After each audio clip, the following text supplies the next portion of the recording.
Nouvelles technologies, univers numérique et innovation. Voici une tasse de tech avec Alain McKenna et Pascal Forget. Bonjour tout le monde, ou devrais-je dire ho ho ho tout le monde. Bienvenue à l'édition festive avant son temps d'une tasse de tech. Alain McKenna ici avec Pascal Forget. Salut Pascal. Bonjour Monsieur McKenna. J'aurais dû mettre un T-shirt moche ou du moins tu sais les gros chandails de Noël moches là, qui sont la mode. J'ai oublié ma tuque du Père Noël. Je l'ai là-bas. Imaginez que nous sommes habillés en rouge et en blanc et que nous chantons une chanson qui joue depuis 45 ans à la radio. C'est ça Noël. Celle de Mariah Carey fait pas 45 ans. Ben, je veux dire, elle-même a plus que 45 ans. Non, ça fait longtemps que ça joue. C'est ce que je veux dire. Mais il y a une tonne aussi du chanteur, bien sûr. Je pense qu'il est britannique. Comment il s'appelle? Michael J'ai juste Wham en tête, mais c'est pas ça, là. Ou c'est peut-être ça, oui, en fait, oui. je sais pas. Last Christmas, I gave you my heart. Ça, c'est vieux. C'est les années 80, non? Oui. En tout cas, on vous recommande une balado musicale pour les vraies informations sur ce sujet, parce que moi, je ne suis pas un fin esthète du vinyle, je vais le dire comme ça. Vous êtes à une tasse de tech, une émission sur la technologie où on parle de choses de Noël. Cette fois-ci, on va revenir sur les actualités et les gadgets qui ont marqué 2025. Tu t'occupes de la partie actualité, merci. Et moi, j'ai des suggestions de cadeaux, certains trucs dont on a parlé, mais aussi un paquet de nouveautés qui sont arrivées. On dirait que les entreprises se battent là, pour, juste avant le temps des fêtes, lancer des nouveautés puis des nouveaux produits. J'en ai quelques-uns. Il y en a, entre autres, dont je t'ai parlé, de la télécommande pour liseuse. J'ai senti du jugement de ta part. On va avoir une belle conversation. Si jamais vous voulez du débat, tu sais, la minute, genre des deux opposés, on risque d'avoir une conversation. C'est sûr que on regarde ça amical. On va faire une démonstration de comment on débat sur les réseaux sociaux ou dans les univers numériques en 2025 de façon polie et civilisée. Je pense qu'on peut dire ça. Non, ça c'est. Moi, j'allais dire en 2 minutes, je te traite d'extrémiste de droite et ainsi de suite. Ouais. Ben, je suis plus à gauche, je pense. Non, mais je vais te mélanger en t'accusant du contraire. On va saluer et remercier nos partenaires qui permettent cette balado. Qui rendent cette balado possible, TELUS et Plan Hub. TELUS pour vos forfaits cellulaires. Jetez un coup d'œil, c'est un beau cadeau pour les proches, pour les gens comme ça. Regardez votre forfait, regardez ce qui se passe. Une belle couverture quand vous vous déplacez en région. TELUS offre ça. Et Plan Hub qui permet de choisir un forfait, regarder, comparer. Et si vous voyagez, vous allez dans le sud des compagnies, ils ont aussi un comparateur SIMBOD pour les... eSIM de voyage. Les forfaits de voyage qui peuvent être une autre option. C'est assez amusant. Qu'est-ce qu'on commence avec les nouvelles? Écoute, on va partir ça avec plusieurs petits espressos bien tassés de tech qui résument l'année. Et je vous le dis tout de suite, avant que vous changiez de poste, il y en a au moins, j'en ai 6, là, je les ai comptés. Et sur les 6, il y en a probablement 4 que vous saviez pas qu'elles étaient importantes. Et donc, je vais vous dire pourquoi. Et là, j'ai fait le listicle. Voici 6 nouvelles que vous ne voulez pas rater. La 4e est la meilleure. Elle m'a fait pleurer tout en tombant en bas de ma chaise et en me roulant sur le sol en riant. Ça, c'était ma portion clickbait de l'émission. Ouf! Donc, vous ne voulez pas rater ça. Moi, je veux pas quitter ça, là. Ouf! Je m'attache à mon siège. On part ça en force avec une nouvelle qui vient de se produire cette semaine, qui est quand même, c'est sûr que l'année achève, on s'entend, là, mais ça va être gros et on va en parler encore dans les prochains mois parce que ça va prendre du temps à se réaliser. C'est l'acquisition par Netflix de Warner Brothers Discovery, qui était, en fait, Warner Brothers Discovery, c'est un énorme combo de streaming et de contenu centenaire de films et de contenu aussi plus séries. Mais un catalogue incroyable qui, à lui seul, valait des dizaines de milliards de dollars. Netflix allonge 72 milliards américains, plus 11 milliards de rachat de dettes, donc 83 milliards de dollars américains pour acquérir tout ça. C'est gros, là. On se comprend bien. Warner Brothers, c'est HBO Max, l'autre service de streaming, dans le fond, qui va compléter ou qui va être englobé par Netflix si tout ça, évidemment, se concrétise. C'est Citizen Kane, c'est Casablanca, c'est Harry Potter, c'est Friends. C'est quelque chose, pour le dire comme ça. C'est un budget annuel de 12 milliards en développement de nouveaux contenus aussi. que rajoute Netflix, qui était un peu depuis quelques... Tu sais, il y a eu comme une espèce de grosse poussée d'offensive de contenu original où Netflix dépensait des dizaines de milliards par année. Ils ont ralenti dans les dernières années parce qu'ils voulaient ensuite acquérir de nouveaux abonnés avec d'autres choses que du nouveau contenu. Ils se sont rendus compte que les gens, avec les bons algorithmes, bien sûr, préféraient les contenus déjà existants, plus relax, pour regarder ça d'un œil distrait, tout en faisant la popote, en pliant le linge. On cible une clientèle qui plie du linge puis qui fait la popote. Là. Je vous laisse figurer comment le démographique fonctionne chez Netflix. Et c'est comme ça qu'on le définit. Là. C'est pas moi qui le dis. Là. C'est vraiment comme ça qu'on le voyait là-bas. Et là, on rajoute du contenu. Est-ce qu'on va créer une sous-chaîne à abonnement premium avec du contenu plus classique? Parce que Citizen Kane, on le regarde pas toutes les semaines, mais c'est un film qui mérite d'être vu pour comprendre l'évolution de bien des choses. C'est un classique du cinéma.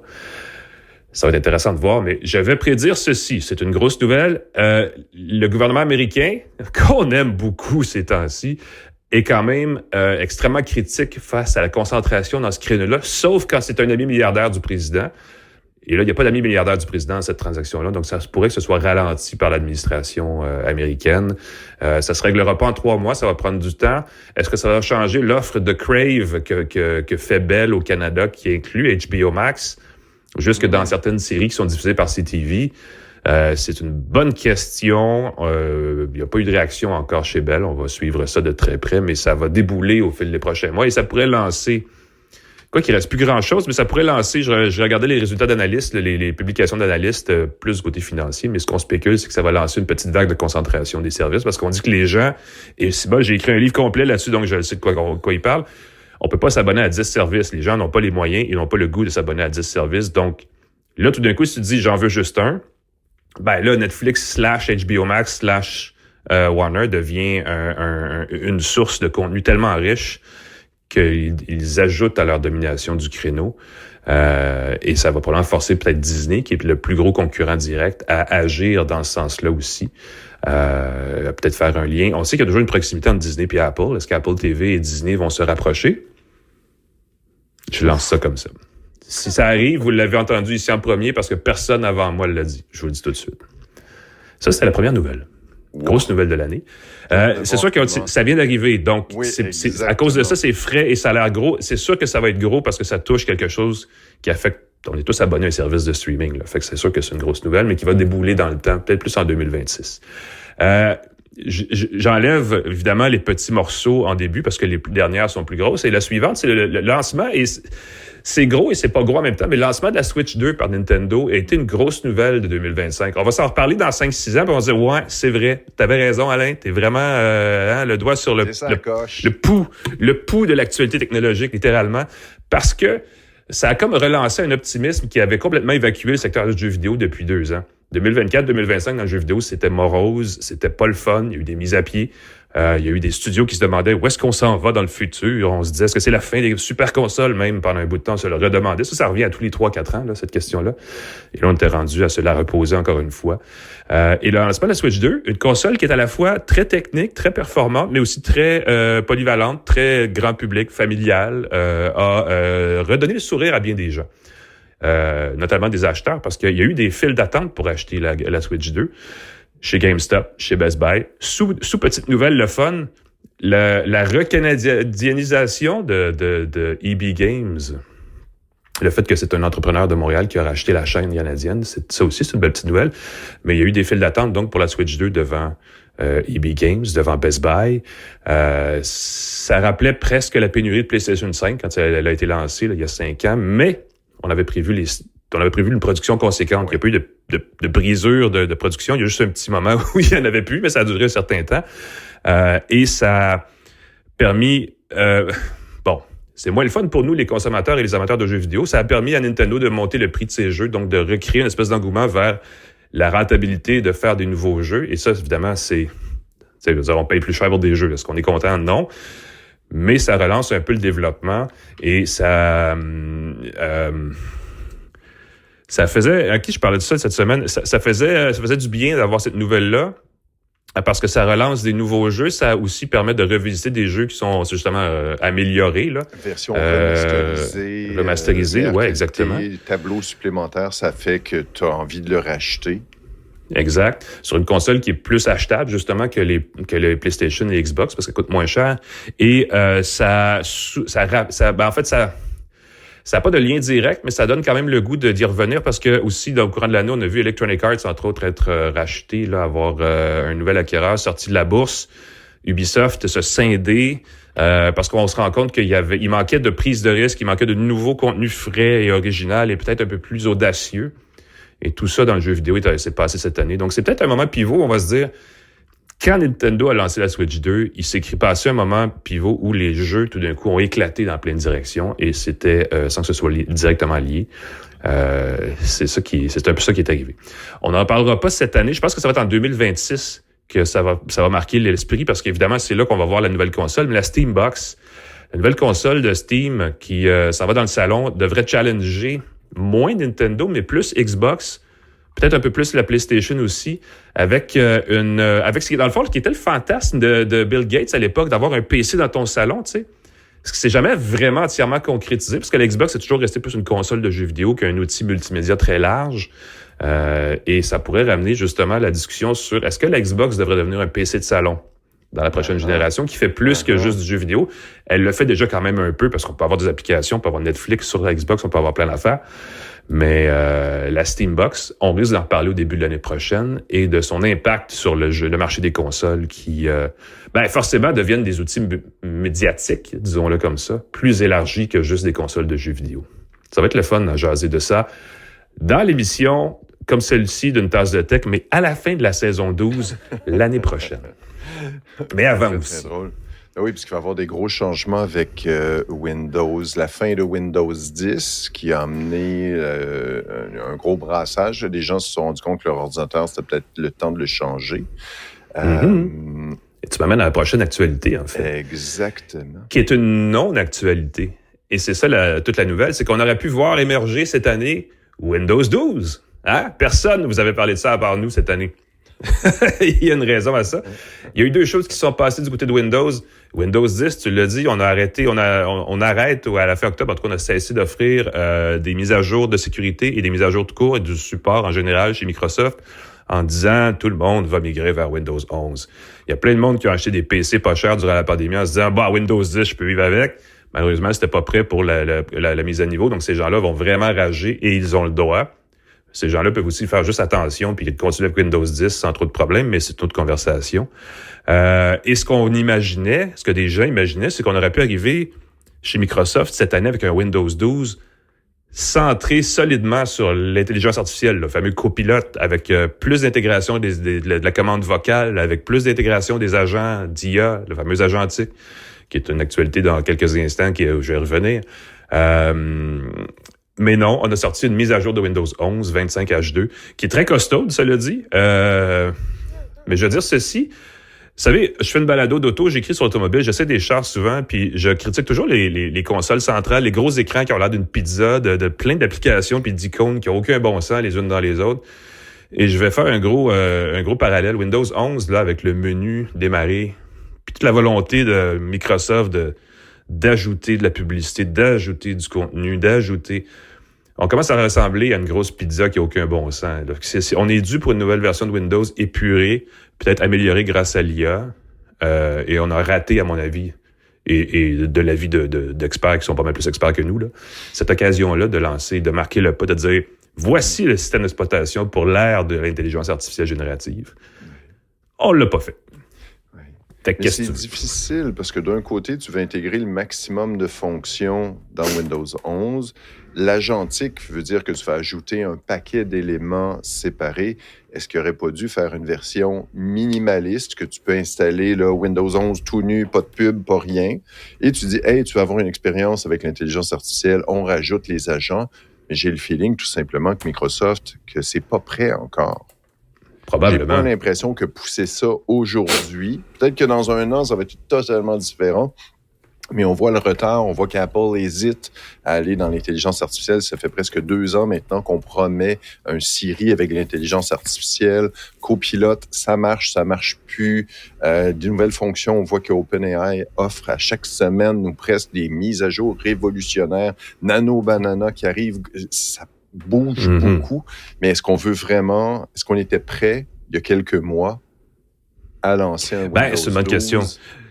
Mais il va falloir y arriver bientôt parce que OpenAI, tu l'as dit, ils ont quand même essentiellement embauché Johnny Ive, le fameux designer qui a créé l'iPhone. Mon Dieu, quel génie.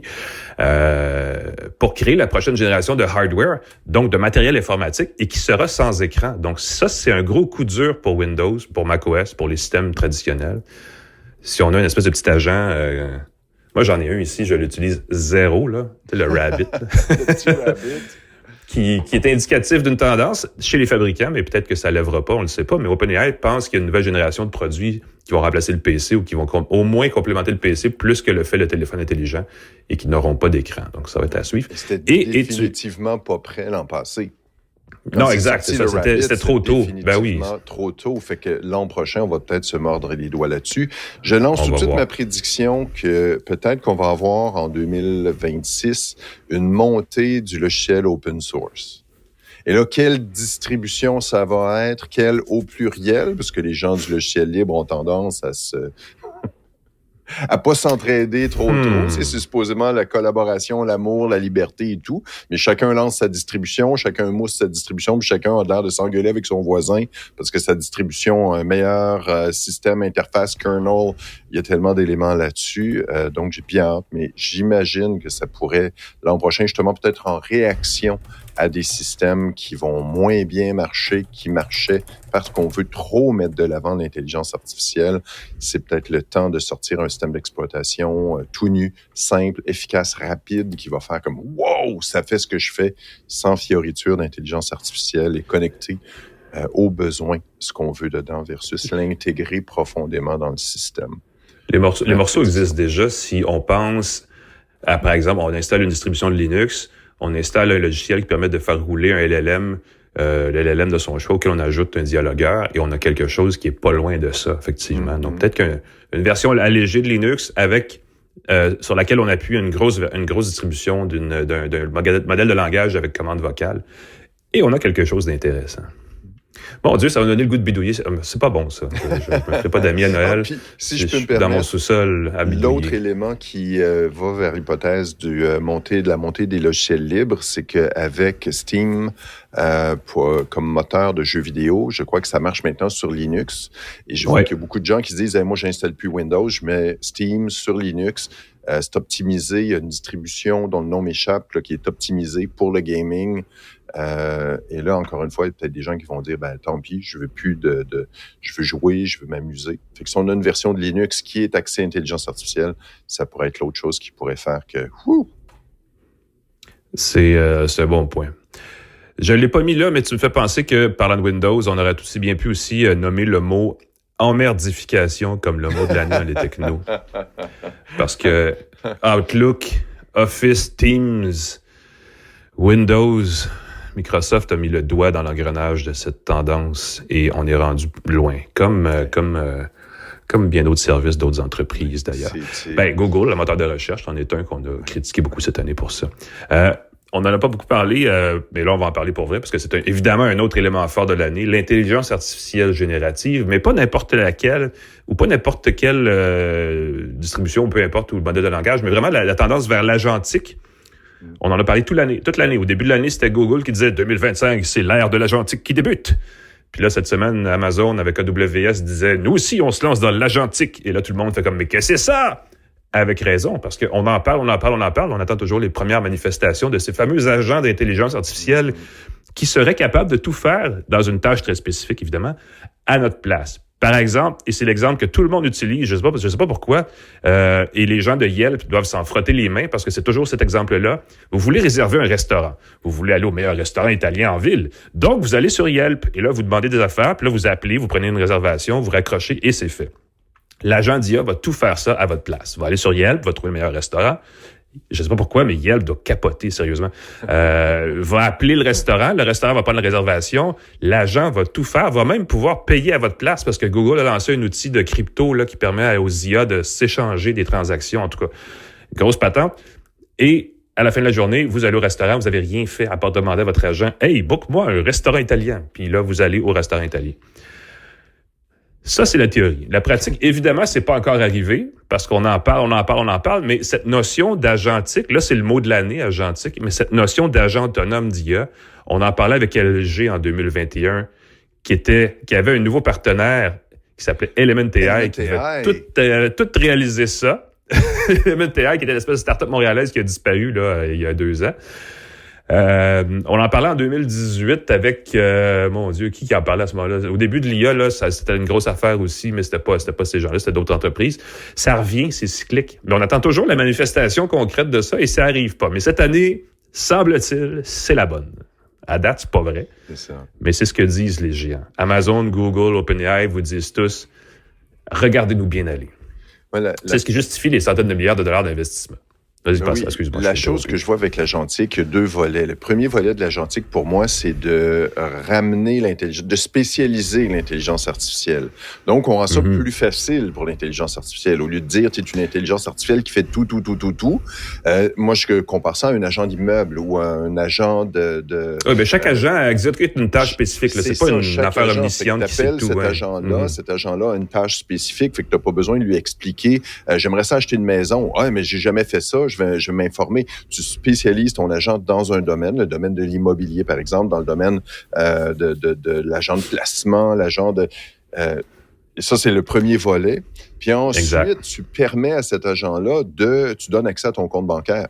Tu donnes accès à ta carte de crédit. Tu donnes accès à ta note de crédit, tu donnes accès à tes contacts téléphoniques pour qu'ils fassent les démarches pour toi.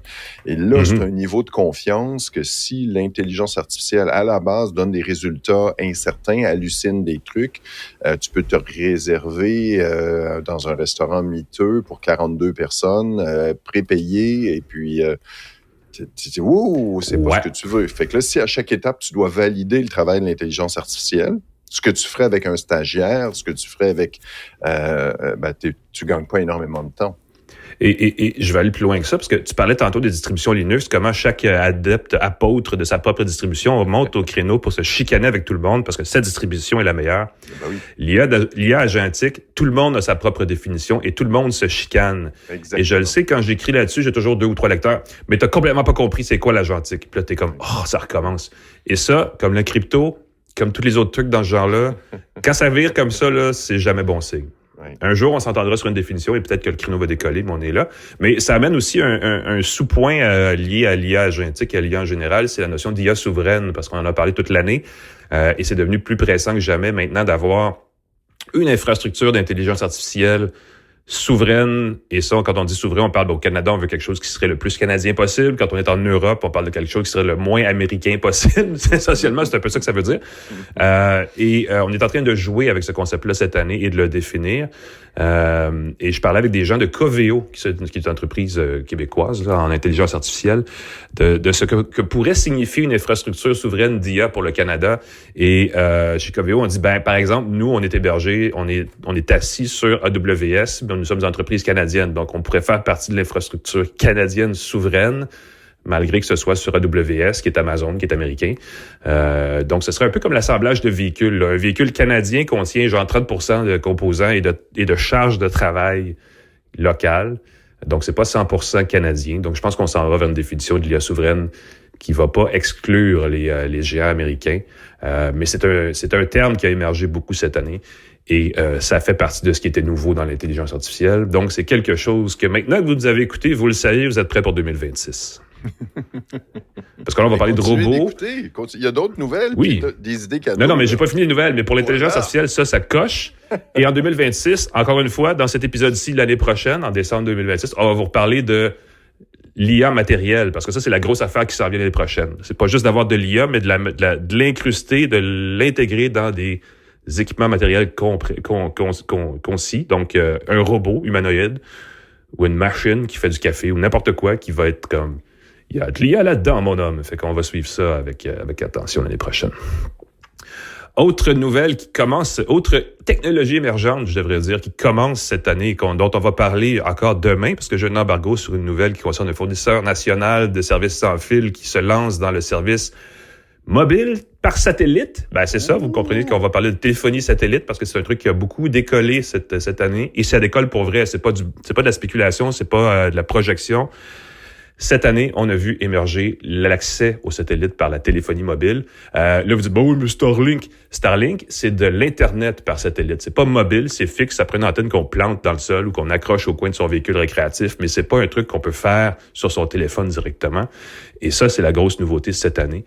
On l'a vu beaucoup du côté d'Apple, mais Google, avec son Pixel aussi, l'intègre. Et de plus en plus, les téléphones vont le faire. Et de plus en plus, ça va être les fournisseurs de services, et non pas les fabricants de téléphones, qui vont offrir l'accès satellite to mobile en anglais, donc satellite à mobile.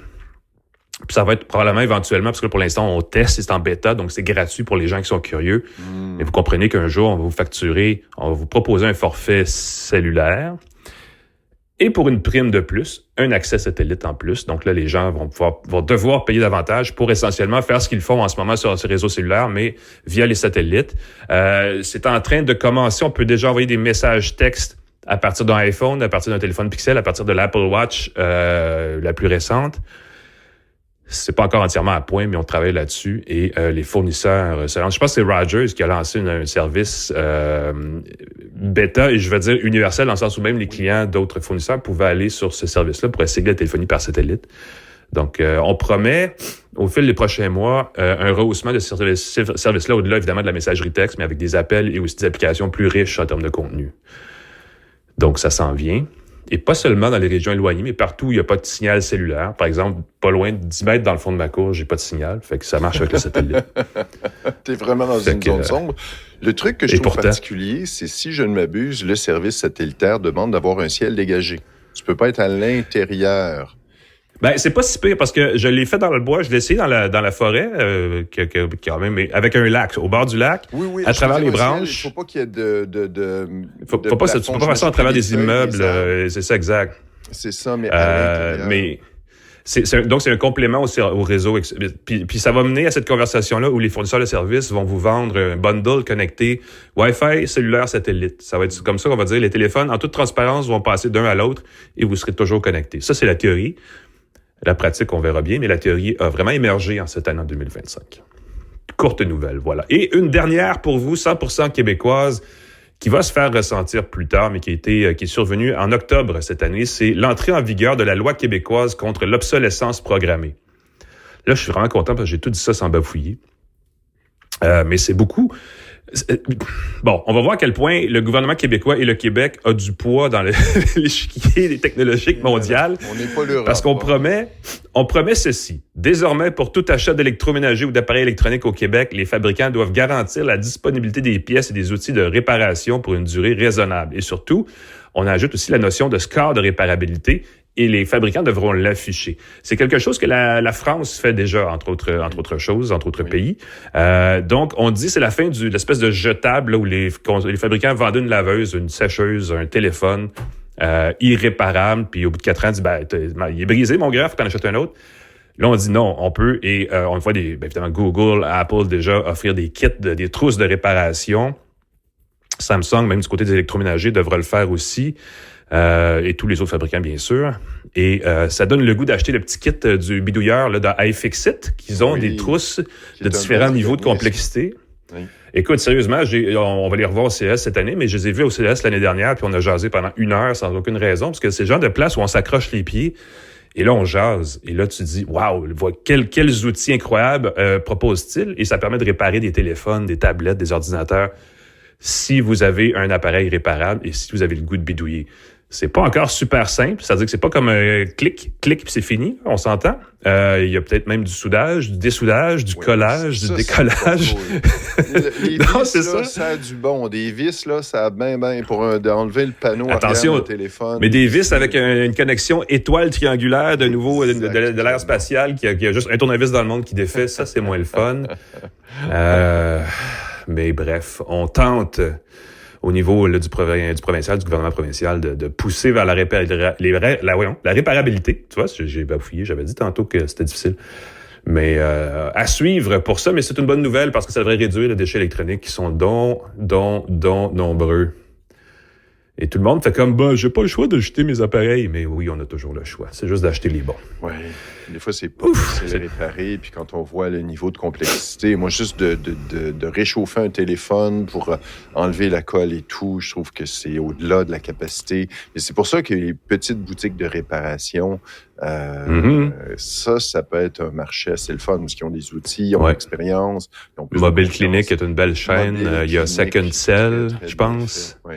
Oui. Il y en a quelques-uns, là, oui. Faire réparer son téléphone, c'est pas une façon de sauver des sous aussi.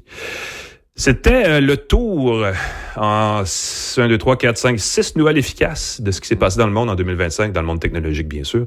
On va prendre une très courte pause parce que j'ai besoin de reprendre mon souffle et on revient avec les gadgets de l'année selon Pascal Forget, fin connaisseur de la chose. Non, des idées mais il y en a cadeaux. plus. Faut pas mettre trop de pression, là. Il y a des belles bebelles. Non, mais faut mettre écoutez, vous voulez pas rater ça. Moi, j'ai vu le 4e et je suis tombé, je l'ai dit tantôt, je suis tombé en bas de ma chaise, j'en revenais pas. Fait que, on fait un clickbait comme on peut. Mais restez avec nous. On vous parle de ça tout de suite après ceci à une tasse de tech.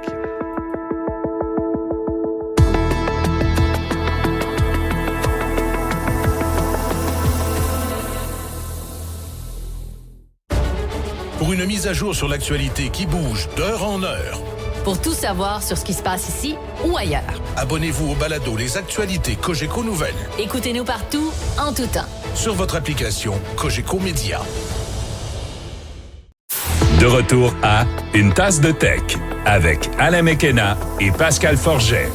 Bienvenue à Tasse de Tech. C'est le moment où Pascal nous en met plein les yeux et plein la vue, donc 2 fois la même chose. Donc, il nous épate visuellement et aussi de plein d'autres façons. Mais avec ce qui sont tes coups de cœur, comment on les définit, ces appareils? Parce que moi, je t'en ai inséré 2 qui sont les miens, en tout cas. Ça, je peux te le dire. Oui, tout à fait. C'est simplement que j'aime ça à la fin de l'année, faire une espèce de retour sur ce que j'utilise encore. Puis évidemment, on a toujours un billet des choses qu'on a reçus récemment ou qui sont des nouveautés. Ouais, qu'on a essayé plus. Mais en même temps, les choses qui durent dans le temps, peuvent combattre cet effet de nouveauté-là. Ouais. Il y a un produit, ça va être pour la 3e année qui m'emballe. J'en glisse un mot aussi, mais sérieusement, c'est encore une belle idée de cadeau si vous n'avez pas encore fait le saut. Première des choses que j'aimerais avoir de la gratitude pour, exprimer de la gratitude envers, la poignée de porte nue. Sérieusement, ce que tu viens de dire. Super. La poignée de porte nue qui... Ah oui, on en a parlé au début de l'année, ça, oui. Oui, poignée de porte connectée qui a 2 détections. Une détection avec le GPS, avec notre téléphone.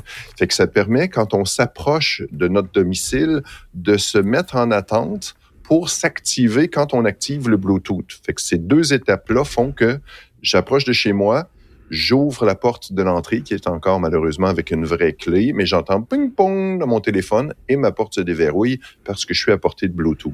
Fait que ça évite le phénomène que je craignais beaucoup, que ça se désactive ou que ça s'active parce qu'on passe devant la poignée de porte quand on se déplace de la maison. Dans ce cas-ci, tu as vraiment, quand tu quittes le domicile, ça se verrouille et quand tu reviens, première étape, ça détecte que tu approches et ensuite ça déverrouille au moment. Assez impressionnant, toujours le fun quand tu as des paquets, des colis, ta porte est déverrouillée, pas besoin de chercher tes clés 2 fois. Si vous n'avez qu'une seule serrure, vraiment le fun. Regardez les serrures connectées et la compagnie Nuki, compagnie européenne qui est arrivée cette année en Amérique du Nord. Deuxième truc, écoute, ça c'est plus rigolo, mais ça me fait beaucoup jaser, c'est le téléphone Pop. Le fameux téléphone micro qu'on branche. Ça peut être un cadeau rigolo là, pour un échange. Cinquantaine de dollars, très très le fun. Échange de cadeaux. Là. Oui, et compagnie qui fait des produits qui se veulent durables. Donc, ils travaillent très très fort. Grosso modo, c'est un combiné téléphonique style rétro qui est USB-C. On peut le brancher dans son téléphone, son ordinateur. Imaginez faire un appel vidéo en tenant le combiné comme ça. Vous allez faire jaser. C'est certain. Et le son est très correct. Évidemment, c'est pas un micro professionnel. On va parler de ce que j'utilise en ce moment. Une autre façon de mettre à jour, d'upgrader vos appels vidéo. Beaucoup de gens travaillent à longueur de journée avec des appels vidéo et tout, puis ça sonne pas bien, puis c'est pas confortable. Ça, c'est le fun. Et troisième chose pour laquelle j'aimerais exprimer de la gratitude, c'est l'aspirateur Dream X50. Dreamy. Moi, je l'appelle Dreamy parce qu'il y a un E à la fin. Aussi, Dreamy, je pense que c'est parce que Dreamer, ça se dit pas vraiment, mais Dreamy X50, qui est quand même le plus sophistiqué de la gamme, si je me trompe pas en plus. Oh oui, tout à fait. Et c'est très drôle parce que j'ai lu un article sur la fin des compagnies de Roomba et iRobot, qui étaient des précurseurs avec des appareils qui fonctionnaient bien, faciles à réparer, qu'on pouvait ouvrir avec un tournevis, puis ils ont perdu un peu leur avancée. Et oui, parce que les compagnies asiatiques sont arrivées avec des appareils et j'ai vu la différence. Moi qui étais fan de iRobot depuis le début, avec le Dreamy X50, on dirait qu'ils ont tout enlevé, les irritants, la détection, le nettoyage, le séchage, tout se fait simplement, gros réservoir, rien à faire, ça coince pas. Vraiment, vraiment le fun. Jeté un coup d'œil, j'ai fait un billet. Il faut que je fasse un billet là-dessus pour expliquer la Dreamy X50. C'est vraiment assez cool comme appareil. C'est cher, mais je vais démonter là, toutes les réserves que les gens avaient par rapport aux aspirateurs robots. On en a parlé en long et en large l'autre jour, puis je veux dire ceci, si vous voulez vous gâter vous-même un aspirateur robotisé, surtout si vous avez un condo, tu sais, un plancher d'un seul étage, là, ça a ses avantages, ça a son attrait. Et ça fonctionne généralement assez bien pour que ça vous libère de passer la balayeuse une fois par semaine, la plupart du temps. C'est ça, ou simplement le faire plus souvent qu'avant. Moi, je vois honnêtement que laver mon plancher, je faisais pas ça ben. Là, je le fais plusieurs fois par semaine et mes allergies vont mieux, moins de poussière partout, très, très cool. Premier produit dont on n'a pas encore parlé à une tasse de tech, mais que j'essaie depuis plusieurs mois, plusieurs semaines, peut-être pas plusieurs mois encore, mais le bracelet Polar Loop, qui est une alternative au bracelet Whoop. Le Whoop, qui est le fun, mais qui demande un abonnement. On dit Whoop. Whoop. Pas Whoop. Alors, tu fais Whoop. J'ai pas payé mon abonnement, j'ai plus de données. Le bracelet Polar Loop coûte 289 $ canadiens. Ce qui est le fun. Il y a Hume aussi qui fait un bracelet dans ce genre-là. Ah, tout à fait. Fait que là, tu as ton bracelet au poignet qui est ajustable avec un bracelet élastique assez confortable. Tu peux l'ajuster très, très facilement avec un velcro. Plus confortable pour le sommeil par rapport à une montre. Ça te permet de... On l'oublie, pas vrai. Exactement. On l'oublie. Ça te permet de porter la montre de ton choix ou le bracelet de ton choix ou pas porter de montre du tout. Pas dérangeant. L'inconvénient de la loupe, c'est que tu n'as pas de vibration. J'aurais aimé ça qu'il y ait une vibration pour te réveiller, pour te notifier après j'avoue, pour faire un petit réveil. Mais l'absence de notification et de la possibilité d'avoir des notifications, moi, j'ai bien apprécié parce que ça permet de pas penser à ça pendant que... Tu sais, comme quand tu veux décrocher, tu peux le garder puis pas te faire, pas te faire déranger. J'aime ce volet-là, mais avoir des vibrations pour te réveiller ou simplement pour une minuterie ou un compte à rebours, tu règles ça dans ton téléphone, ça vibre à ton poignet, tu as quelque chose qui se passe, une alerte, ça pourrait être une chose. C'est ma petite demande spéciale. Autre chose il détecte les activités, mais j'ai pas trouvé que c'était super pour détecter quelle activité. Je sais pas si tu... il y a ça, et je vais ajouter ceci. Il détecte bien le début des activités, mais mon Dieu que ça lui prend une éternité à détecter la fin. Donc, tu as l'impression que tu as couru pendant 4 heures des fois, alors que tu as couru vraiment juste une demi-heure. Oui, je sais pas c'est quoi le seuil d'arrêt, de rythme cardiaque ou de... Ça aussi, j'avoue que j'ai pas été... La synchronisation avec le téléphone, avec l'application Polar Flow, est un paquet de troubles aussi. C'est comme, des fois, c'est un peu long pour rien. L'application est en général, Polar a besoin d'amour pour son application. L'application n'est pas très sympathique. Tu ouvres ton application, tu as un paquet de menus qui apparaissent. Tu n'as pas les données que tu aimerais voir. Je veux simplement voir si ça va bien. Je veux voir les réglages du bracelet sont super loin dans le fond de l'application, comme dans 3 sous-menus, alors que c'est la première affaire qu'on veut voir souvent. Oui. L'autre chose qui est flayée, c'est que ça synchronise avec ta loupe ou avec une montre Polar. Fait que si tu as les deux, tu disais, j'aimerais ça courir avec la montre, voir. Alors, c'est quoi que tu es supposé de faire? Tu es supposé d'enlever ta montre, aller dans ton téléphone, activer ton bracelet Loop. Ça, j'ai trouvé ça un peu bizarre. Puis là, je portais la montre Polar et le bracelet Polar. Puis le manier me dit, synchronise ta montre. J'ai commencé, ça synchronise pas. Il synchronise un ou l'autre. Fait qu'au niveau de l'application et de prioriser un ou l'autre, lequel tu veux prioriser? Veux-tu prioriser le bracelet Loop ou ta montre? Ouais. Mais de ne pas pouvoir synchroniser les deux, c'est un peu dommage parce que la montre Polar a aussi des notifications pour la musique. Si vous voulez pas de montre, un bracelet, comme ça, c'est pas mal le fun, je veux dire ceci. Surtout si vous voulez faire le suivi du sommeil. Puis, je vais rajouter à ça, on peut synchroniser Polar Flow, l'application, avec Apple Santé, avec Google Fit, avec Strava. Donc, vous pouvez comme centraliser vos données et avoir l'interface plus fluide. Le suivi du sommeil sur Apple Santé a été amélioré cet automne avec la nouvelle version d'iOS, entre autres, sur l'iPhone. Et d'intégrer les données de ça permet de ne pas dormir avec une Apple Watch, qui est donc pas agréable. Et ça fait pouf, et vous avez votre score du sommeil sur l'écran de votre téléphone sans aucun tracas. Ça, j'ai trouvé ça très cool. Ouais. Fait que c'est ça, ce que le bracelet est simplement pour récolter des données, mais ça aurait été le fun d'avoir ces données-là dans l'application Polar. Ben, mieux affiché, ouais, c'est ça, exact. C'est ça, qu'on ait une meilleure communication, qu'on ait plus de... Il y a plein d'informations qui sont récoltées, mais les trouver ou avoir quelque chose une information qui te sert à quelque chose. Moi, j'aimerais ça ouvrir mon application le matin puis qu'ils me disent ton score de sommeil, fais ci, fais ça. Mais non, il faut que tu fouilles dans l'interface et tout ça, puis c'est pas évident. Est-ce qu'on change complètement de sujet? Ben, vas-y, je t'écoute. À moins que tu veuilles dire quelque chose d'autre sur la Polar. Non, je complétais, je suis bien content. Pas cher. Si vous considériez la Whoop, si vous voulez vous entraîner sérieusement. Dernier truc sur le bracelet Polar, il n'y a pas de sangle qui permet de le mettre au biceps ou à la poitrine. Ce qu'on peut faire avec la Whoop.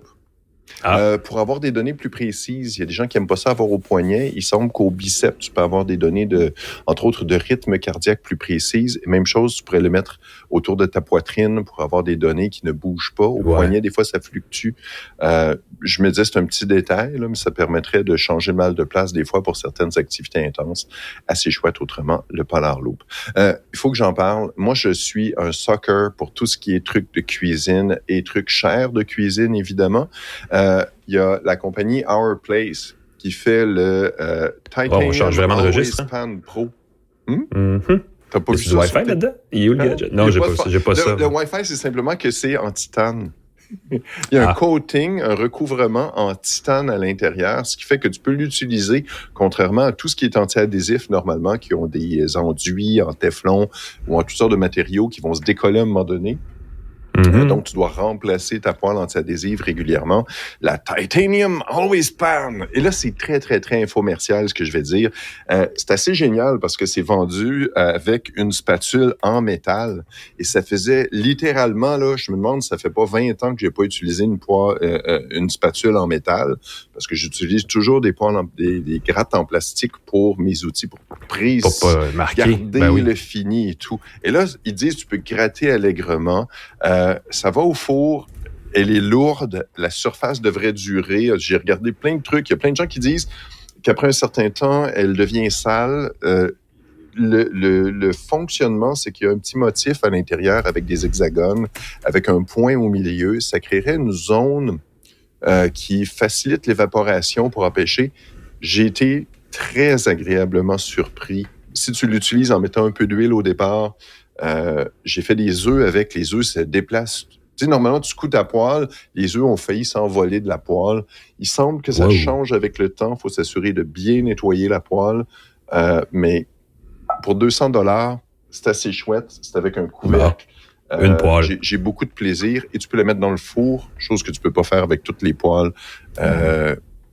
C'est pas juste. C'est des fois d'une compagnie qui fait des infomerciaux beaucoup. Là, tu dis il y a quelque chose de louche. Je pense que ça devrait durer. Je pense que ça devrait être quelque chose qui ferait plaisir à un amateur de cuisine. Ça colle pas. Écoute, je suis assez impressionné. J'ai hâte d'en reparler dans quelques mois. So far, so good. Bon. Quoi d'autre? Oui, mon setup de bureau revisité. Si je te sens, quoi d'autre? Écoute, j'ai amélioré mon bureau. J'ai parlé ici je parle dans un micro en ce moment. Un micro qui est le Flipcast de HP. C'est HyperX qui fait ça. C'est un micro qui coûte $200. Il est vendu, on peut l'acheter avec un trépied qui permet de le positionner. Si vous faites beaucoup d'appels vidéo, je te vois lever le doigt. J'ai une question parce que HyperX, de mémoire, c'est l'ancienne société de Plantronics que je peux racheter, rebrandé, ça se peut-tu? Ça a qui avait des installations à Montréal, oui. Ça a bien de l'allure. Écoute, le HyperX Flipcast, c'est un micro qui est USB et XLR. Fait que là, on entre dans le semi-pro. XLR, c'est la connexion de micro professionnel. Donc, si vous voulez, quelqu'un qui veut se lancer dans le podcast ou dans la diffusion, si vous avez de l'équipement XLR. Autrement, bouton très sensible pour désactiver le micro. Très, très le fun quand on a besoin de tousser, quand on a besoin de parler à quelqu'un. On peut désactiver d'un toucher. On a aussi sur le micro un niveau sonore, donc on peut voir si on parle trop fort, et on peut aussi changer la couleur du micro. Je vais le montrer un petit peu. Ceux qui nous regardent il y a sur une bande YouTube, lumineuse en DEL là, dans le milieu de fait du micro qui peut changer de couleur. On peut la rendre fixe et tout. Fait que si jamais vous avez besoin si vous faites beaucoup d'appels vidéo, les gens m'en parlent souvent quand je fais des formations. Il est cool ton micro, et ainsi de suite. Puis je pense que ça donne un bon contrôle de la voix. Si vous avez du bruit autour, ça va l'isoler. Très, très le fun. J'ai toujours un amour incroyable. À chaque année, je suis un peu crackpot sur les claviers. Le clavier Wooting, ici, avec l'effet Hall, sensibilité magnétique des touches. Donc, au lieu d'être un interrupteur qui coupe le circuit, ça capte un champ magnétique de la touche. Alors, on peut calibrer la pression de ces touches très, très, très précisément. C'est le fun de taper avec ça. C'est vraiment le fun. Si vous rêvez d'écrire un roman là, sur votre machine, ça y est. Vous avez le clavier qui va vous donner le goût de le faire. Oui, parce que les claviers mécaniques ont quelque chose de très cool. Les claviers qui font clac, clac, clac. Puis il y a quelque chose de tactile, de sensuel presque à taper avec un clavier mécanique. Mais avec le clavier Wooting, avec l'effet Hall, qui utilise le champ magnétique, tu mets une pression, puis la touche se fait. Puis les touches que tu veux taper plus dur dessus, par exemple la touche de retour, tu peux décider que cette touche-là est moins sensible que les autres, fait que tu fais pas retour par mégarde, ou tu tapes pas la touche que tu t'accroches tout le temps dedans, tu peux la rendre moins sensible, fait qu'il faut vraiment que c'est un peu de bidouillage, mais c'est très, très cool. Wooting, belle compagnie. Et il faut que je le dise, j'ai reçu Kensington. J'utilise un trackball depuis 1 an et quelques de Kensington.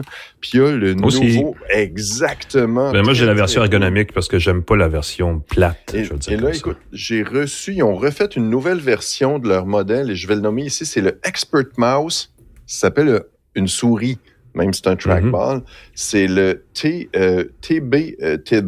je vois plus bien de proche, TB800, le EQ trackball, qui est le modèle de la mort. Tu as des boutons avec des molettes chaque côté. Boutons configurables de façon personnalisée, si vous voulez. Tu peux personnaliser comme tu veux. Pour te dire, tu as 2 molettes chaque côté de ton trackball. Tu en as une autour du trackball.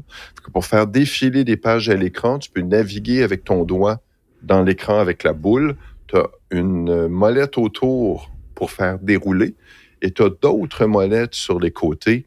D'ailleurs, j'ai dû en désactiver une parce que ça faisait zoomer mon écran. Alors, par mégarde, j'avais tendance à mettre mon petit doigt sur le côté qui accrochait la molette. À l'endos, tu as les boutons pour les désactiver physiquement, tes molettes. Chaque bouton est configurable avec des raccourcis. C'est assez cool. Et toujours, quand je te dis que pour la 3e année consécutive, mon micro est amélioré, ma souris est améliorée, mon clavier est amélioré, mais j'ai toujours le Stream Deck. Le pour des raccourcis rapides. C'est pas le Steam Deck, faut pas confondre. Non, c'est pas la même chose. C'est Elgato qui fait ça. C'est une console avec des boutons. Chaque bouton est programmable. Chaque bouton est un petit écran. On peut mettre l'icône de son choix dedans. Et encore une fois, 3e année consécutive, je rajoute des raccourcis clavier, je rajoute des fonctions, je démarre Spotify, je peux marquer une chanson comme favorite. Dans Teams, je peux activer le micro, désactiver le micro. Je peux, dans mes présentations Teams, je mets les emojis. Fait que quand tu fais une formation, tu donnes une conférence, tu peux faire un pouce en l'air, tu peux faire un cœur directement. Réaction rapide, pratique. Réaction rapide et surtout coller du texte. Fait que si tu es toujours en train d'utiliser ton adresse ou ta signature de courrier, bam, d'un clic, tu colles ton adresse, tu colles une phrase. Je m'en sers chaque jour, beaucoup, puis j'aime beaucoup ça. Je ne reviendrai pas en arrière. Si jamais vous voulez optimiser votre bureau, je pense que c'est la Stream Deck de Elgato. C'est souvent en promotion. Jetez un coup d'œil. Ils ont plusieurs modèles avec des molettes de volume maintenant.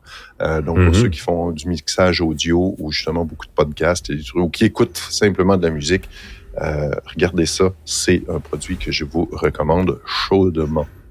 Voilà.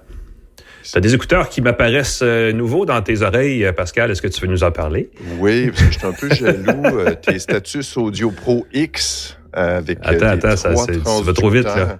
Non, je sais, mais c'était ça le lien. Je voulais rendre hommage à tes écouteurs que tu avais. Je me disais, c'est le fun d'écouter de la musique qui sonne bien. En ce moment, ceux qui me regardent sur YouTube, si vous nous regardez sur YouTube, j'ai en ce moment les écouteurs qui s'appellent IM4. Les IM4, merci beaucoup. Fossi, comment on prononce ça? J'avais la note à quelque part. C'est une compagnie. Et là, je vais regarder dessus. C'est très cool parce que le fil est détachable. C'est des écouteurs de type moniteur qu'on place dans ses oreilles, un peu comme les artistes, les musiciens. Ils se glissent dans l'oreille. Ils viennent avec plusieurs embouts. Ils coûtent une centaine de dollars, 100 quelques dollars canadiens. Et ils viennent avec beaucoup d'embouts qu'on peut ajuster avec des filtres pour changer, si on veut du son plus clair, du son plus de basse, des embouts de plusieurs tailles qui me conviennent. J'ai des gros conduits auditifs, j'ai toujours de la difficulté à trouver des embouts qui bloquent bien mon oreille. Dans ce cas-ci, ça fonctionne. Et ça permet de jouer avec son son. C'est des écouteurs filaires, donc on n'a jamais besoin de les recharger. Très, très le fun si vous avez une prise d'écouteurs quelque part. Et ils sont branchés dans un petit truc qui s'appelle, c'est le hi-fi Go Blue Air. Ah oui, hi-fi. Mais ça, c'est une autre marque, c'est un autre gadget, là. Ça n'a pas rapport avec les écouteurs. Oui, c'est ça. C'est pas avec, mais c'est branché dedans. Et ça, c'est très cool parce que c'est un décodeur audio numérique. Un DAC. Un DAC décodeur analogique. Numérique. Convertisseur analogique numérique, qui va transformer le son numérique en son analogique et qui fonctionne avec des écouteurs à fil. Et c'est vraiment cool parce que hi-fi, c'est une compagnie qui fait des trucs très le fun. IFI. Il y a un clip magnétique derrière. Très, très chouette. C'est vraiment nono comme détail, mais on peut le clipper à sa chemise, on peut le clipper à son manteau. Ça se détache et on peut le mettre dans un sens ou dans l'autre. Et ce qui est bien d'avoir un clip magnétique plutôt qu'un clip standard, c'est que si jamais on a un choc, ça se détache, ça brise pas. C'est tout simple comme détail. Le fait de pouvoir le mettre dans un sens comme dans l'autre, on peut mettre le fil vers le bas. Ce qui fait qu'au lieu d'avoir un fil qui dépasse, qu'on accroche tout le temps, on a un fil qui pendouille vers le bas qu'on peut mettre à sa poche de chemise. Il y a 10 heures d'autonomie, Bluetooth 5.2, les codecs. Ça, encore une fois, c'est très drôle parce que quand on se connecte, on essaie toujours de trouver le codec le plus performant compatible avec son téléphone ou son appareil. T'as le LDAC, le LD... je laisse les audiophiles s'amuser. L'HDC, qui est de la High Definition Codec. LDAC, qui est en principe l'équivalent d'Apple, le Lossless aptX, qui est un bon... aptX, tous les codecs aptX du moment. Là. Ouais, exactement. Selon le codec, comme il peut se mettre à jour, éventuellement, s'il y a des nouveaux codecs, ça va être compatible. Petit achat, c'est $150, quelque chose comme ça. $250 l'ampli.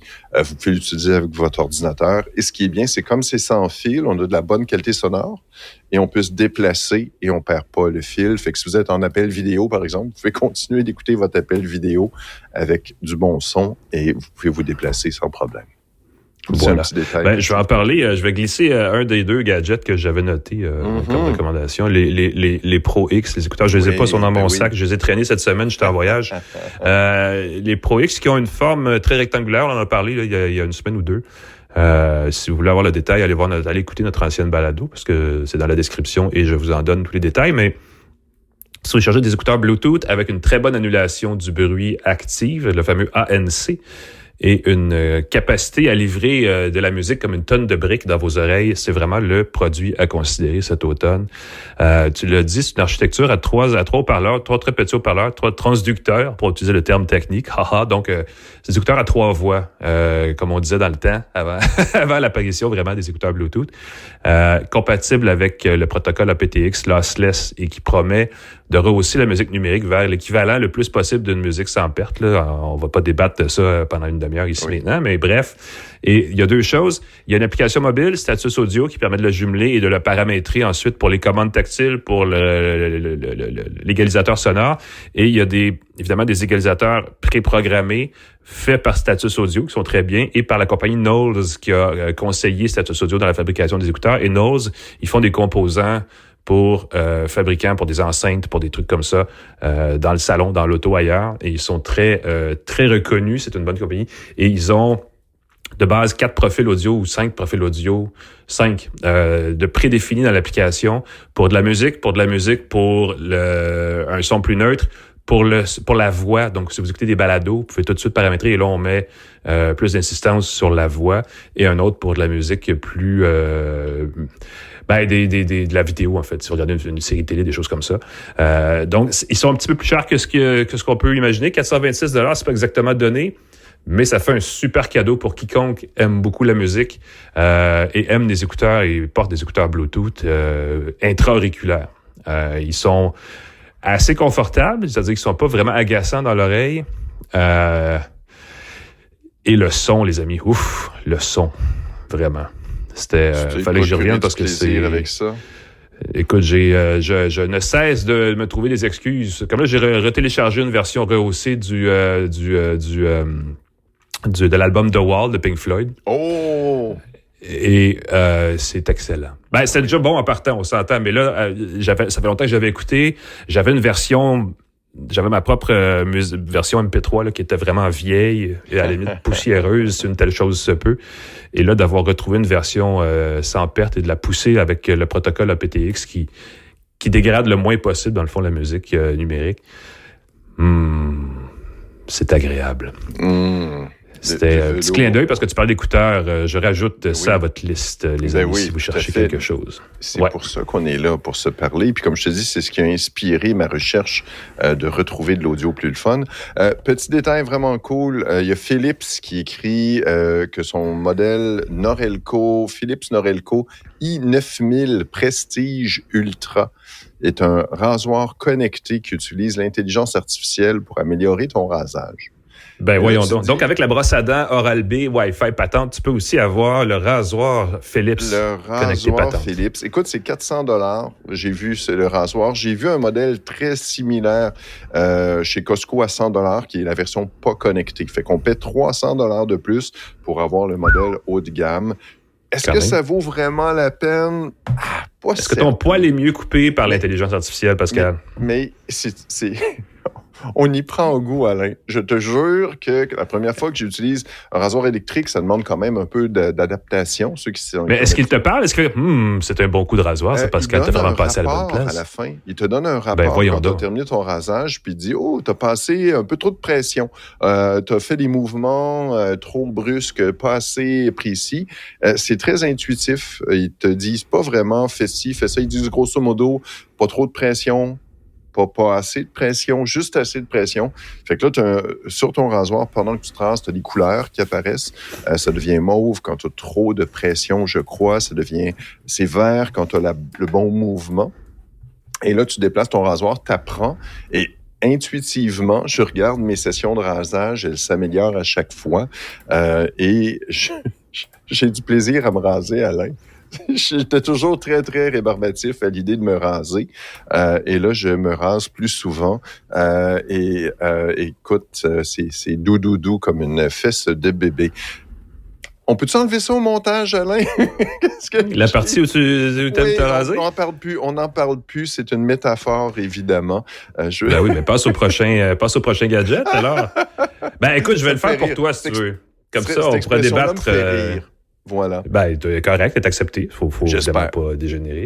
Je vais le dire avant que tu parles de ton truc, parce que c'est là où, clairement, les esprits vont s'échauffer de façon incroyablement impossible. Mais je l'ai pas sur moi. J'ai essayé une version 10 pouces, mais ils ont la compagnie Books, qui fait des liseuses à écran e-ink, bien sûr, a lancé cette année un appareil qui s'appelle... En fait, la compagnie s'appelle Onyx, mais au Canada, ça s'appelle Books. Fouillez-moi pourquoi. Oui. Et leur liseuse qui est vraiment super cool, c'est la Books Go Color 7, qui est une liseuse à écran e-ink couleur Kaleido 3 de 7 pouces. Si vous savez ce que je viens de dire, si vous comprenez ce que je viens de dire, vous savez de quoi je parle et vous êtes probablement déjà en train d'en acheter une.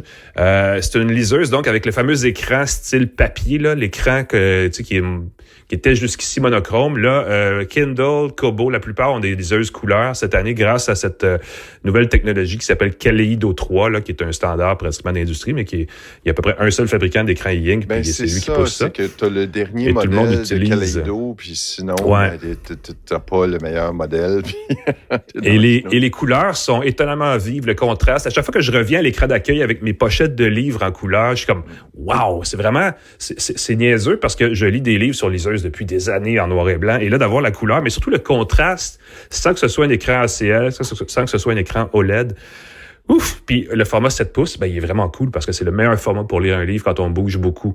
En tout cas, moi, c'est ce que je trouve. Les gens qui avec un gros livre, tu sais, une grosse liseuse 11 pouces, 13 pouces, t'es comme, pourquoi? Tu sais, à quoi tu... Nah! 7 pouces, couleur, e-ink, c'est le sweet spot. Ça, c'est le premier argument. Deuxième argument, sur les tablettes Books, le système, c'est Android.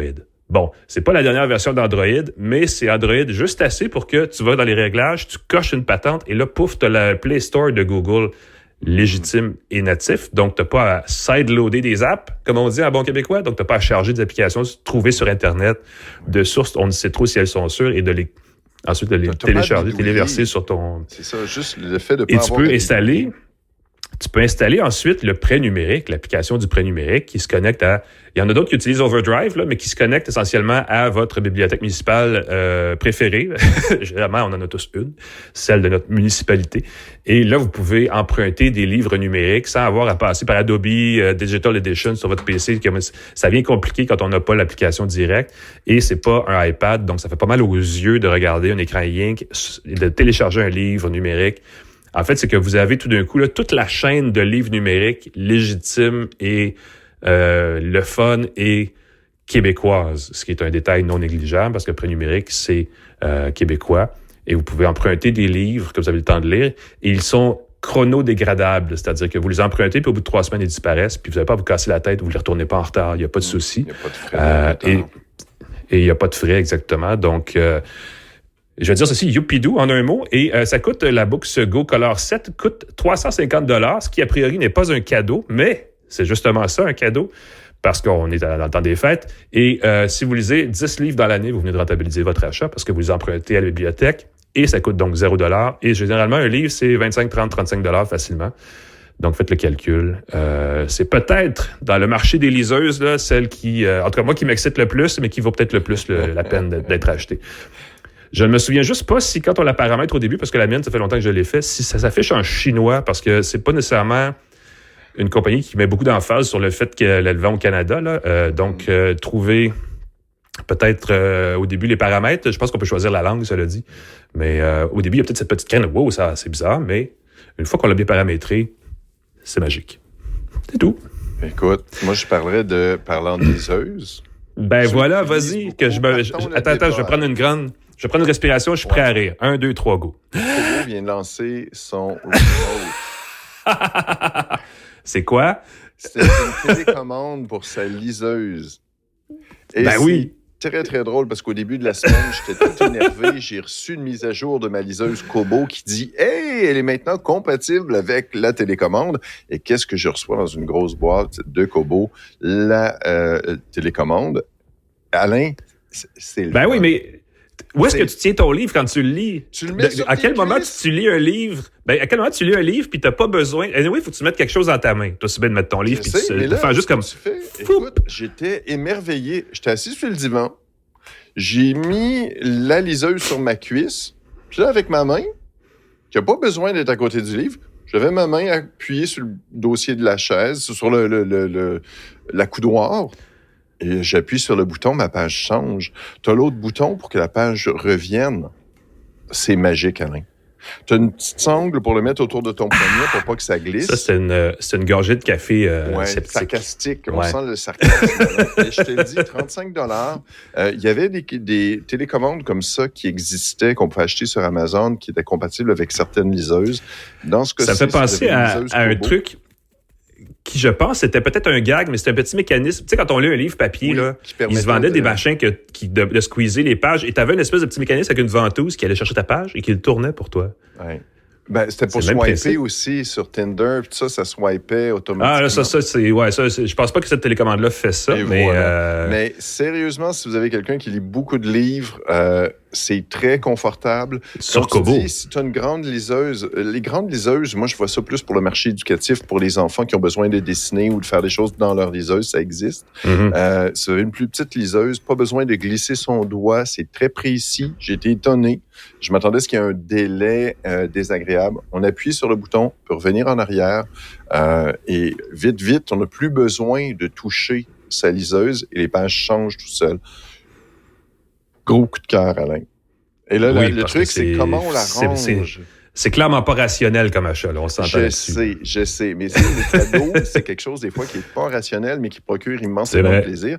La question que je me demandais, c'est comment tu ranges ça? Tu as un étui pour ta liseuse, il y a des étuis avec un endroit pour le un stylet, à la limite. Un logement, exactement. Dans ce cas-ci, la télécommande, tu la clips sur le... J'ai pas trouvé de façon de le garder, mais pour ceux qui lisent à la maison, tranquille, c'est vraiment chouette. Mais dans le métro aussi, t'es debout, t'as ta télécommande dans ta poche, t'as pas besoin de... Tu peux être accroché au poteau du métro, puis tu peux changer de page avec ton bouton comme ça. Ouais, je suis pas sûr que je le vois, ça. Je sais pas. Une idée cadeau. Le jour où vous inventez la liseuse flottante, là, qui est là, puis qui se tient comme un drone devant ta face, puis là, tu as besoin de vraiment interagir avec une main, avec autre chose. Ça pourrait se faire avec le mouvement du poignet là, pour déplacer certains trucs. Là, tu vibres un peu, puis tu shakes ta tablette, puis elle change de page. Ouais, il pourrait avoir une... Tu vois, on va lancer une compagnie, on va faire la liseuse parfaite. Je pense que ça se fait, ça. Sans télécommande. Ou optionnel, moyennant $300. Et on va la vendre avec le mouvement par des mois. Yeux. Là, il faut que tu fixes un... Ah non, ça, c'est pas le fun. Ah non, ça non. marche pas. Ben, non, puis ça, parce que là, évidemment, on déborde beaucoup, là, mais le casque Vision Pro a une mise à jour chez Apple récemment, et quand on regarde une page web dans l'environnement immersif, là, qui flotte devant nous, quand on regarde vers le bas de la page, elle scrolle automatiquement vers le haut. C'est tellement détestable. Une liseuse qui aurait ça, là, tu regardes dans le coin, puis ça tourne ta page, mettons, là. Je pense que je la casserais en deux. Je serais incapable de vivre avec ça. Quand ça marche super bien. En théorie, ça marche jamais. Mais ça marche jamais. Ben non, Samsung l'a fait sur ses téléphones. Le Note, à une certaine époque, là, il y avait un suivi du regard où tu regardais vers le bas de la page. Ils l'ont enlevé. Ça a duré 1 an, parce qu'ils se sont rendus compte que le monde s'en servait pas. Parce que dès que ton regard n'est pas parfaitement fixe et tout, ta page se met à défiler, puis monter, descendre, et puis là, t'as pas de plaisir. Fait que là, je vais faire une télécommande pour mon téléphone. Coup de cœur pour moi. Incompréhension pour toi, Alain. Achetez-la moi pas. Tu sais, je veux dire, moi, je la veux pas, celle-là. C'est pas pour moi. Il y a d'autres choses que vous pouvez m'acheter. Moi, je suis certain qu'une fois que tu y as goûté, tu vas faire « je comprends ». Et c'est ça là me prend une télécommande ça que je pour partage. tout. Puis si d'autres gens trouvent que ça n'a pas d'allure, écrivez-moi. Ça va me faire plaisir de discuter paisiblement avec vous. Gardez ça civilisé. Exactement. On remercie TELUS et Plan Hub, nos partenaires pour le podcast. Merci infiniment. On leur souhaite un excellent temps des fêtes. Ouais. Est-ce qu'on se reparle d'ici là? On se reparle pas d'ici le Ben, on va en discuter, Pascal, parce que je vais te le dire, ça reste entre toi et moi, parce que c'est sûr que les gens qui nous écoutent... Il y a personne qui écoute à part nous, c'est ça. On les dit pas, mais on a des gros chiffres, pour vrai. On est à 14 dans la saison. Si on pouvait arrondir ça à 15 avant Noël, ça serait le fun. Mais c'est vraiment purement parce que j'aime les chiffres qui se divisent bien par 5, apparemment. Je sais pas, j'ai aucune idée. Et là, les gens comprennent un peu l'arrière-boutique de notre... Vous voyez que mon modèle d'affaires repose sur essentiellement un chiffre qui se divise par 5. Bientôt, on va faire le truc que tous les podcasteurs font, là. Je vais vous expliquer combien j'ai gagné cette semaine. Puis là, tout le monde écoute ça. Des fois, il y a des trucs comme ça. On va faire comme tout le monde. Meilleure manière de se distinguer. Oui, c'est ça qu'on fait d'ailleurs. Oui, on fait ça. Exactement. On est bon là-dedans. On achète des télécommandes pour nos liseuses. Tu me juges vraiment. Je le sens que tu me juges. J'ai du fun. Je vais dire ça comme ça. Cogeco Média pour la mise en onde du podcast qui permet de nous écouter sur la plateforme de balado-diffusion. Abonnez-vous, likez, donnez des notes, commentaires. Réécoutez les 14 ou les 13 autres épisodes de cette saison. Sont tous excellents. Je vais vous dire comme ça. Alain McKenna, on peut te lire dans la presse, on peut te lire aussi, on peut t'écouter aussi dans une balado sur les voitures. Chez Cogeco, ça tient la route. On peut me lire sur pascalforgette.com si vous voulez avoir plus de détails, des petites nouvelles, des potins. Je suis très content d'écrire. J'ai comme retrouvé le plaisir de mon podcast depuis, du podcast toujours. De ton site web. De mon site web depuis que je suis allé à Paris avec les gens de Planet Oster. Ça m'a redonné le goût de mettre du piquant dans mon site web. Merci Pascal. C'était essentiellement notre émission de Noël qui vous Si vous n'avez pas commencé vos achats, prenez des notes parce qu'on en avait beaucoup de suggestions. On va probablement... Écoute, je pense qu'on va en faire une autre avant Noël pour le plaisir des chiffres ronds, bien sûr, mais aussi parce que là, on a nos coups de cœur. Peut-être qu'on peut faire des projections. Peut-être qu'on peut se projeter parce qu'au retour, en janvier, ça va être le CES. Hein. Oui. Alors, ça va commencer sur les chapeaux d'eau. Donc, peut-être un petit épisode bonus à suivre. Mais si vous abonnez sur votre plateforme balado préférée, tu l'as dit, vous allez avoir l'alerte si on a l'émission bonus. Je ne ferai pas de Patreon. On va pas aller vous solliciter pour des sous parce qu'on fonctionne pas comme ça. Mais peut-être qu'on va vous teaser parce que vous pourriez vous abonner à la balado sur votre plateforme. Et si on a un épisode de plus avant Noël, vous allez le savoir en premier. Voilà. Merci Pascal, merci tout le monde. Sinon, prenez soin de vous. On vous souhaite un joyeux temps de la semaine prochaine parce que c'est pas encore la dernière. Ou peut-être, je sais pas, à suivre. Mais sinon, prenez soin de vous. Puis on se revoit la semaine prochaine pour une autre tasse de tech. Salut tout le monde.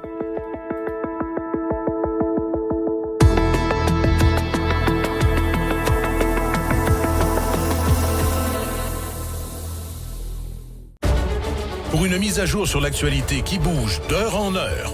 Pour tout savoir sur ce qui se passe ici ou ailleurs. Abonnez-vous au balado Les Actualités Cogeco Nouvelles Écoutez-nous partout, en tout temps. sur votre application Cogeco Média.